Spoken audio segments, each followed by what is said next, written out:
இந்த மதங்கள் என்ன பண்றாங்க? ஏதோ ஒரு சக்தி வருது, அந்த சக்தி வரும்போது அவங்க வாயிலிருந்து ஏதோ ஒன்று என்ன பண்ண போறாங்க, அவங்க பேசி நமக்கு நடக்க போறதும் சொல்ல போறாங்க.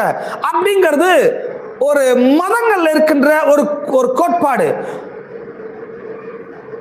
இது ஏதோ ஒரு காற்று மாதிரியோ சக்தி மாதிரியோ ஒருத்தருக்குள்ள வந்து அந்த நபரை ஏவி அந்த நபரை பேச வைப்பதல்ல.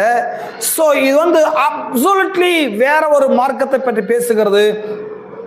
ஒரு நபர் உங்களை கைட் பண்ண எப்படி இருக்கும், ஒரு நபர் உங்களுக்கு டீச் பண்ண எப்படி இருக்கும், ஒரு நபர் உங்களோடு இருந்து உங்களை நடத்தினால் எப்படி இருக்குமோ அப்படிப்பட்டதான் பரிசுத்த ஆவியானவர்.